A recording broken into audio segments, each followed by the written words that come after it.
Friends, we gather together this morning to celebrate the life and to honor the memory of Joan Klein. Joan's family so very much appreciates your presence here with them, which offers a great deal of comfort and support.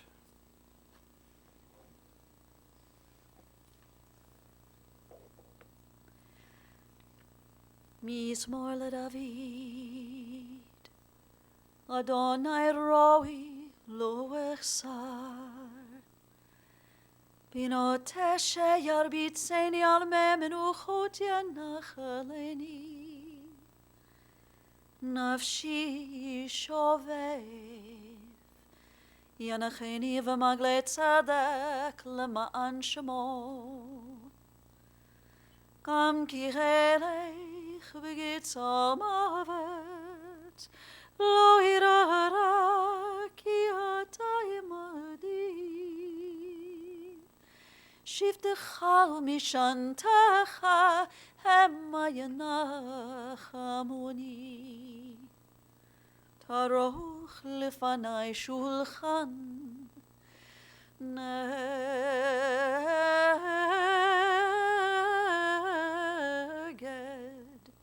tzorirai.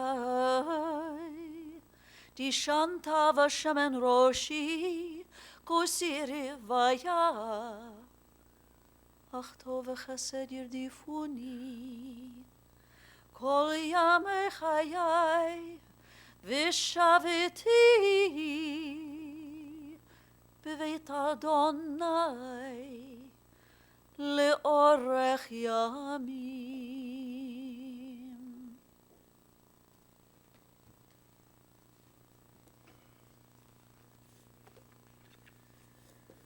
Adonai ma'adam v'teda ehu ben enosh v'chashvehu. O Lord, what are we that you have regard for us? What are we that you are mindful of us? We are like a breath. Our days are as a passing shadow. We come and we go like grass, which in the morning shoots up renewed, in the evening it fades and it withers. You cause us to turn to dust, saying, return, you mortal creatures. Would that we were wise, that we understood whither we are going. For when we die, we carry nothing away. Our glory does not accompany us. Mark the wholehearted and behold the upright. They shall have peace. The author of the first of the Bible's 150 Psalms describes for us in language both poignant and succinct the nature of the good life and the fruits of a life well lived. Happy are those who have not followed the counsel of the wicked or taken the path of sinners or joined the company of the insolent. Rather, the teaching of God is their delight, and they study that teaching day and night. They are like a tree planted beside streams of water that yields its fruit in season, whose foliage never fades, and whose fruit always flourishes. Let us join together now in the 23rd Psalm. The Lord is my shepherd, I shall not want. He maketh me to lie down in green pastures. He leadeth me beside the still waters. He restoreth my soul. He guideth me in straight paths for his name's sake. Yea, though I walk through the valley of the shadow of death, I will fear no evil, for thou art with me. Thy rod and thy staff, they comfort me. Thou preparest a table before me in the presence of mine enemies. Thou hast anointed my head with oil, my cup runneth over. Surely goodness and mercy shall follow me all the days of my life, and I shall dwell in the house of the Lord forever. Esa enai el heharim me'ayin yavo Ezri. Ezri me'im Adonai osei shamayim va'aretz. I lift mine eyes unto the mountains. What is the source of my help? My help comes from the Lord, the maker of heaven and earth. God will not let your foot give way. Your protector will not slumber. Yea, the protector of Israel neither slumbers nor sleeps. God is your guardian. God is your protection at your right hand. The sun will not strike you by day, nor the moon by night. God will guard you from all harm. God will guard your soul, your going and your coming, now and forever. Kohelet, the author of the biblical book of Ecclesiastes, reminds us that for everything there is a season, a time for every experience under the heavens, a time to be born and a time to die, a time to plant and a time to uproot what is planted, a time to tear down and a time to build up, a time to weep and a time to laugh, a time to grieve and a time to dance, a time to throw stones and a time to gather stones, a time to embrace and a time to refrain from embracing, a time to seek and a time to lose, a time to keep and a time to discard, a time to tear and a time to sow, a time to keep silence and a time to speak. Joan Klein died late in the evening this past Monday at the age of 80. She lived a long life, a life of involvement, a life with people, a life of significant contributions to her community, a life of quiet passion and purpose. We will miss her. Joan was born on December 15th, 1939, to Stanley and Carolyn Kramer. Even before graduating from Cleveland Heights High School, she met at the age of 15 the love of her life, Jay Klein. She and Jay were married at the temple in the Luntz Auditorium by the venerated Rabbi Abba Hillel Silver on July 26, 1959, thus beginning a solid marriage that ended only with Jay's death in 2011. Now, after high school, Joan went on to earn a degree in business with a specialty in bookkeeping from Dyke College here in Cleveland. Thereupon, she went to work for a couple of years for the Howard Marks Advertising Company. At this point, Joan left the workforce to raise her two sons, Larry and David, encouraging them, guiding them, and inspiring them all along the way. When her boys approached adolescence, Joan decided that it was time for her to return to the workforce, which she did, joining the A.O. Grumney Company, where she worked for 10 years as a bookkeeper. Following those years, Joan took a position at the Emco Real Estate Company and stayed for 25 years, whereas in her other employments, she was valued for her skills at organization and at taking charge.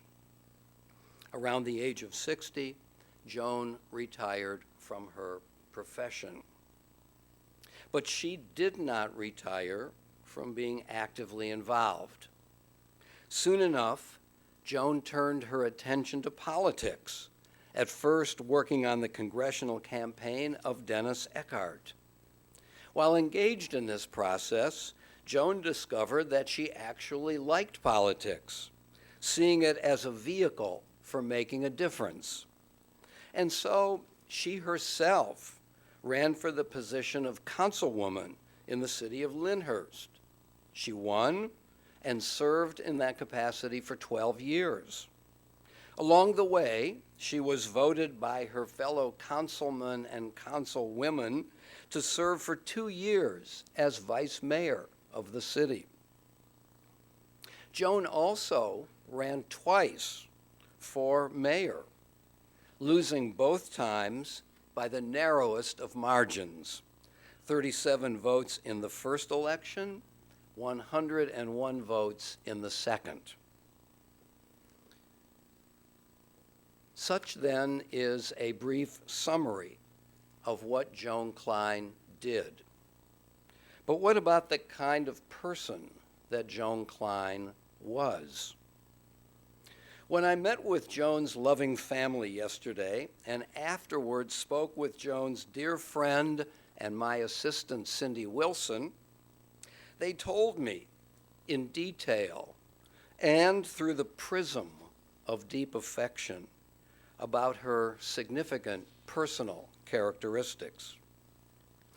Joan's primary passion, they all agreed, was for her family.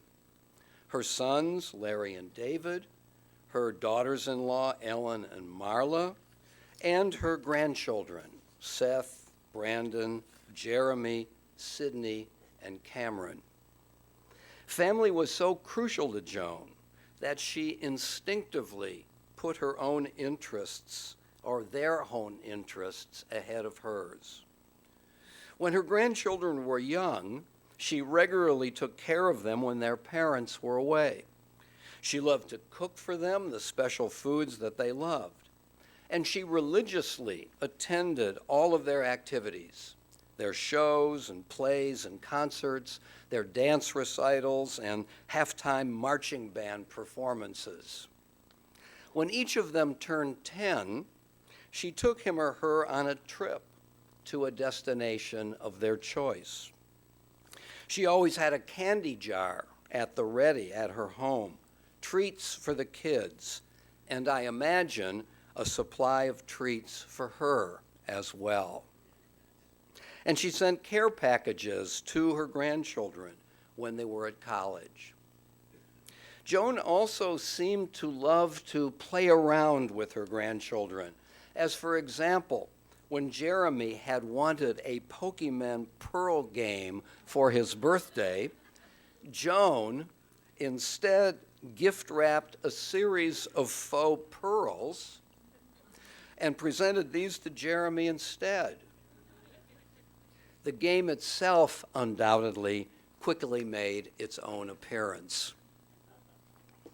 In addition, Joan contributed her time and energy to her community. She continued a family tradition by serving as president of the Parent Volunteer Association, which raised money and built houses and apartment buildings for individuals with developmental disabilities. And for 10 years, Joan offered her energies and her time to her temple, sitting at the front desk for several hours 2 or 3 times a week. How she loved coming to the temple to see her friends among our staff, to greet the kids, to welcome congregants, many of whom had become her friends, and to welcome guests who came for one reason or another. And when she could no longer volunteer for us, people regularly inquired about her well-being. We all missed her. Indeed, Joan Klein had a talent for connecting with others. She was an attentive listener who wordlessly let you know that she cared about you. She was a person you could confide in, not only because of her easeful and solid manner, but because she effortlessly exuded a kind of unforced warmth and quiet receptivity. In addition, she was always encouraging and regularly offered helpful advice and support. She had, in the words of one of her dearest friends, a heart of gold. Joan Klein lived richly, and she lived well. She enjoyed a flourishing marriage, raised 2 fine boys, and saw them and their spouses in turn bring wonderful grandchildren into the world and into her life.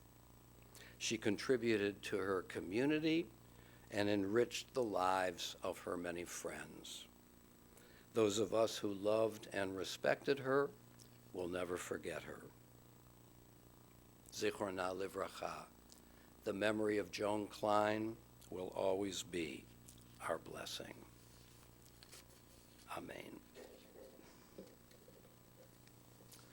I now want to call on Joan's grandchildren, all of whom will come forward, 2 of whom will offer some comments.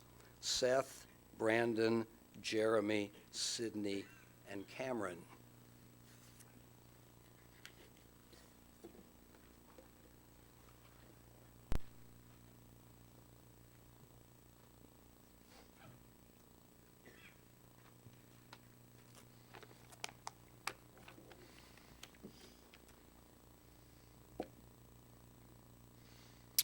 Good afternoon, ladies and gentlemen.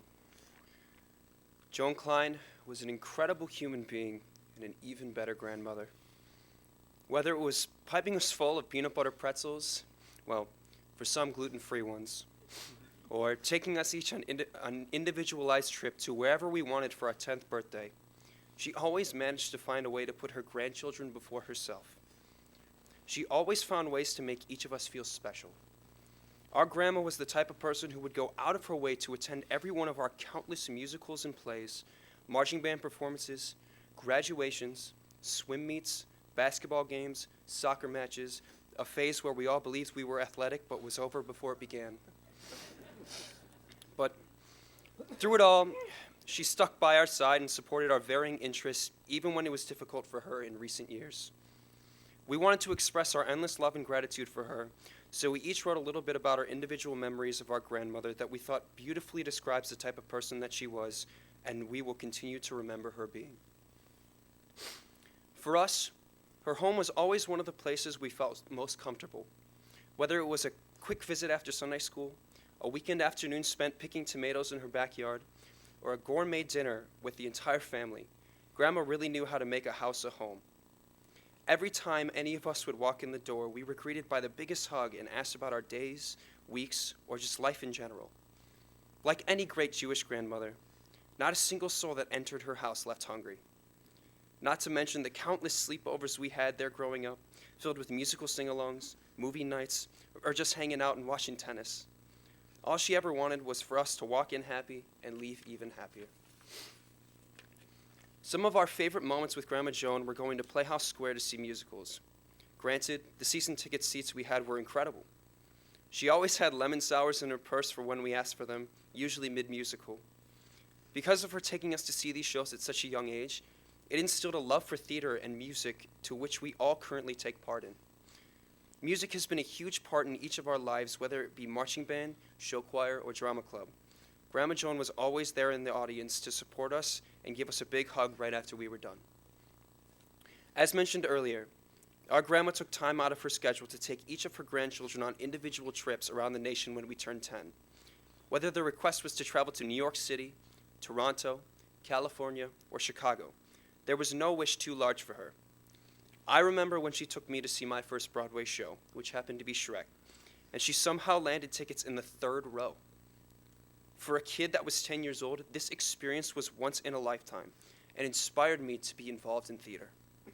This incredible woman made sure that we did whatever I wanted on that trip, and no words can do justice what that meant to me. I always loved having sleepovers with my grandma. I could always look forward to watching a good movie or musical and baking something yummy with her. In the morning, we always made pancakes together. We usually made time to draw or make jewelry. My grandma loved theater, so if one of us was ever in a play, she would never miss it. Even if she had to go out of her way just to watch us perform, she would. My Grandma Joan was an incredible woman who always believed in all of us and told us we could do anything that we put our mind to it. As a self-conscious kid who didn't believe much in herself, having a grandma that was such a powerful and brave woman who had been involved in politics and ran for office was extremely inspiring. When I grew up and got more into politics, I loved discussing them with Grandma. When I went off to college, I would call her while walking to classes and just talk. I would cherish those conversations forever. One of my fondest memories of my grandma was when I really little, my grandma and great-grandma would take me shopping along with my mom. They were really excited to have a little girl to shop for. My mom and Gigi would go off to shop for me, but my grandma would ride the escalators up and down with me over and over when I got bored, which happened pretty quickly. That was just the kind of person she was, patient and caring. She was a wonderful woman, and I will miss her dearly. We want to thank you all for coming today and helping us celebrate our grandmother's memory. It truly means a lot to us, and we will miss her every day. Thank you.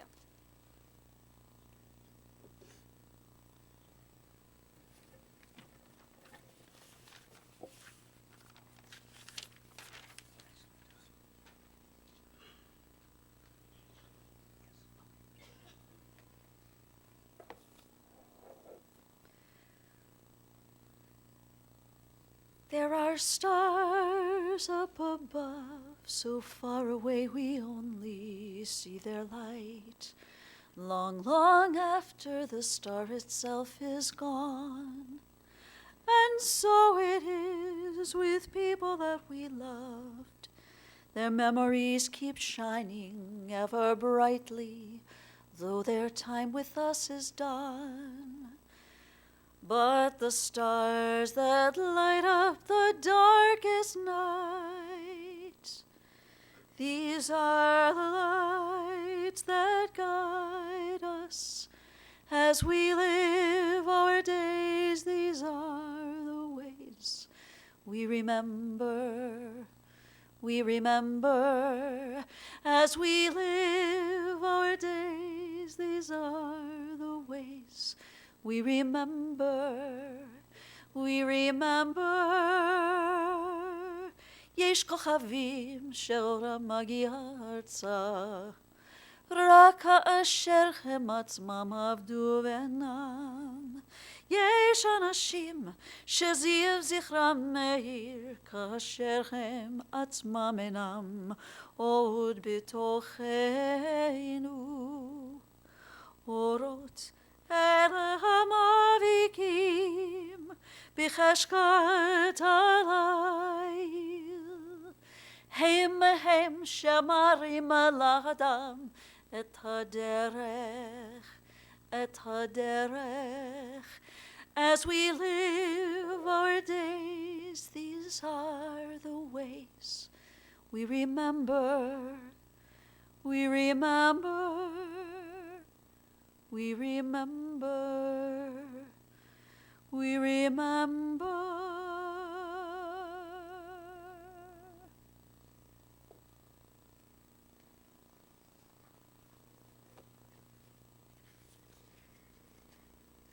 O God of life, amid the ceaseless tides of change which sweep away the generations, your love remains to comfort us and to give us hope.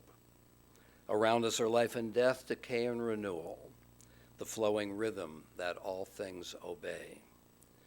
Our life is a dance to a song that we cannot hear. Its melody courses through us for a little while, then it seems to cease. Whence the melody, and whither does it go? In darkness as in light, we turn to you, the source of life, and the answer to all of life's mysteries. Will you please rise now for the El Mole Rachamim? El Mole Rachamim, shochen במרומים, עמסי מנוחה נכונה תחת כנפך השכינה, במעלות קדושים וטהורים, כי זוכר הרקיע מסעירים. את נשמת חנה גיטל, בת שלמה וקרולין, שהלכה לעולמה בגן עדן תהא מנוחתה. אנא ברחמים אסתיריה, בסתר כנפיך לעולמים, ותצרור בצרורך את נשמתה. אדוני הוא נחלתה, ותנוח בשלום. על משכבה ונאמר Amen. Compassionate God, eternal Spirit of the universe, grant perfect rest in your sheltering presence to Joan Klein, our loved one who has entered eternity. O God of mercy, let her find refuge in the shadow of your wings, and may her soul be bound up in the bond of everlasting life. God is her inheritance. May she rest in peace. And let us say together, Amen. Will you please be seated? I want to announce that Joan's family will receive friends at the residence of Larry and Ellen Klein at 37157 Landings Road in Solon. They will receive friends today following our interment service and until 5 o'clock, and then this evening from 7 to 9. Again tomorrow, Friday, from 1 to 4 in the afternoon, and then on Saturday evening from 6 to 9. Our service will continue now at graveside at the Mayfield Cemetery. Once again, on behalf of the family, We so much appreciate your presence here with us this morning.